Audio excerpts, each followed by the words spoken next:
Hello everyone, welcome back to the Real Queen of Titi 33 channel. I'm here with some more articles for you all, okay? We'll be learning about a ruse of war, okay, which stands for cheating. In this life, they hit my daughter with this, okay? Even them, okay, they probably why too, okay? When whoever changed the laws or whatever, they were sending people from the 1930s laws that they did, okay? So yes, my daughter, even in the past life, my daughter had to go to court on this, okay? Cause don't forget, I was in the military. I tell you this all the time. I was in the military. In '94, that made my 10 years. Okay, I don't know how the people knew that, but they knew that I was in the military. Okay, I made a movie called Boys in the Hood, and I said a black man ain't supposed to be in the military. Okay, that I was telling him that because I was jealous of him. Okay, do you get that? Okay, I didn't want him to be nobody. That's why I killed him in the movie, okay? But anyways, in real life now, okay? In real life, I was a militant. I was in the military, baby, okay? Period. I did teach my daughter not to mess with this ghost, okay? I told her not to mess with that thing, okay?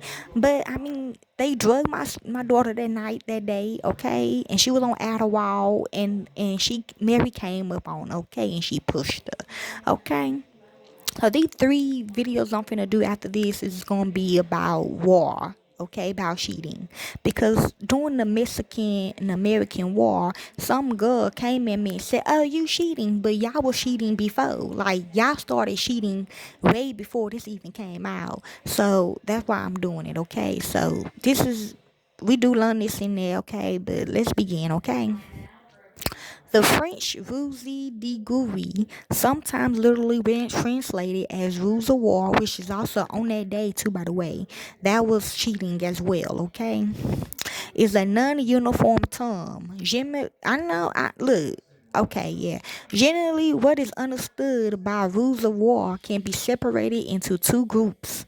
The first classifies the phrase purely as an act of military deception against one's opponent. Yes. The second emphasizes act against one opponent by creative, clever, unorthodox means, sometimes involving force multiples or superior knowledge. So basically both, okay, for them. Because the reason why it took me forever, because it was a spell, okay, with the paw. So that's for her, okay, with the paw. And the military deception is for Mary, okay? The term stratagem from ancient Greek stratagem is also used in this sense, which is act of generalship, okay? Ruse de guerre or described from ancient to modern times. Not really, because we got 96. Both in semi-medical accounts and in well-documented events. They are also featured in fiction. You know, it did kind of work out for us, though. Okay? That's why we winning now. Okay? Because we ain't like that. Okay? The term ruse de guerre is given legally, meaning within the rules of war. Good faith is required, but at least, see, I had good faith, ain't gonna lie. But at least 17 different types of rules, including ambushes, false radio messages, the use of spies, and the use of dummy guns are considered ligament. Okay, well, yeah, ligament. Okay, then, so don't get mad when we do it. As long as they do not involve treachery or perfidy, which is next, landmines and similar traps can be considered perfidious under the rules in certain circumstances. Explicit prohibit ruses under Article 23 of the Hague Convention of 1907 include improper use of a flag or fruits of the military insignia of the enemy, okay, which they were doing to us, okay? Examples, ancient times. According to Homer's somewhat mythical account of the Iliad, the Greeks during the Trojan War pretended to give up their fruitless 10-year siege of the city of Troy and sail away, leaving behind the Trojan horse. You ain't lying, but they didn't though, cause last night, I was just watching y'all. Last night, I seen them down there doing some shit.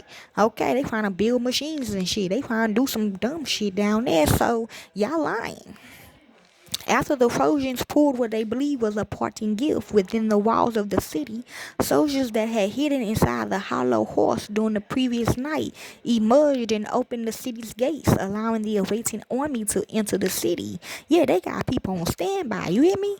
Prior to a naval battle with King Emilus II of Pergamon, Hannibal sent a herald with a message for the opposing commander. That was a trick aiming to locate Emilus' ship so that Hannibal could concentrate his forces against it. Alexander the Great walked his men up and down a river continuously to condition his opponent Povus into a false sense of security in the belief that his whole army was searching for a ford. Okay, well, I don't know what's down there. Then, under the cover of night, Alexander marched a contingent of his men upriver and crossed the Indus, while his remaining forces marched south to the camp as they usually did. This feat allowed Alexander to hide his troops' location and win the Battle of Hydaspes in 326 BC. As stated in his, I don't get his, but okay. As stated in the probable fictional account in Romance of the Three Kingdoms, Zhu Ling tricked Sima Yi, losing the empty force strategy from Sun Tzu's The Art of War. Zhu Ling sat upon the walls of the city. His men far outnumbered by the Reed army which was advancing towards him. Zhu Li sat upon the walls and placed his instrument. Cause I'm watching him. Seemingly calm and composed, freaking Sima Yi into thinking that the Shu troops had hidden in the surrounding area for an ambush. Which I did, okay? I ain't gonna lie, they really believed it too. Zhu Ling was able to quickly flee the area as the Reed retreated. Okay? In relations to the rules of war, good faith. According to the rules of war, good faith in dealing with the enemy must be observed as a rule of conduct. But this does not prevent measures such as losing spies and secret agents, encouraging defection or insurrection among the enemy civilian population, corrupting enemy civilians or soldiers by bribes or inducing the enemy soldiers to desert, surrender, or rebel. In general, a belligerent may resort to those measures for misfying or misleading the enemy against which the enemy ought to take measures to protect itself. Okay, legitimate ruses including surprises, ambushes, fiends attacks, retreats, or flights. Stimulating quiet and inactivity to lure the enemy into complacency. Use of small forces to stimulate large units, for example, including an enemy unit to surrender by pretending that it is surrounded by a large force. You ain't lying. Transmitting false or misleading radio or telephone messages. Deception of the enemy by bogus orders purporting to have been issued by the enemy commander. Making use of the enemy signals and passwords or secret handshakes. Pretending to communicate with non-existent troops or reinforcements. Deceptive supply movements which might make the enemy think you are preparing for action when you're not. Deliberate planting or false information. Use of spies and secret agents. Moving landmarks to confuse the enemy operation in unfamiliar territory. Putting up dummy guns in vehicles or laying dummy mines. Erection or dummy installation in airfields to imitate or encourage ruthless attack. Removing unit identifications, but not those that identify the belligerent while in combat from uniforms, psychological warfare activities. Disguising a warship to appear to be a neutral Merchant vessel or a Merchant vessel on the side of one's opponent has traditionally been considered a legitimate ruse du guru, provided the belligerent raises their own flag to break the deception before firing their guns. This was called sailing under false colors. Both sides during the World Wars losing this tactic, most famously the Royal Navy's Q ships. The German raider commonly used this tactic against the superior HMAS Sydney, disguising herself as the Dutch Merchant vessel Strat Malak prior to their mutual destructive engagement.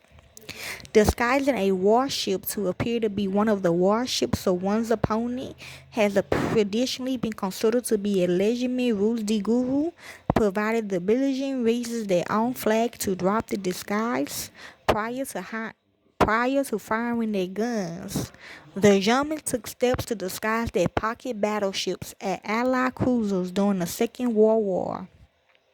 This tactic was also used by Royal Navy to great effect during the Napoleonic Wars, since the boarding and capture of enemy vessels was quite common during that time, and information about the current ownership of vessels was not easily to disseminate rapidly.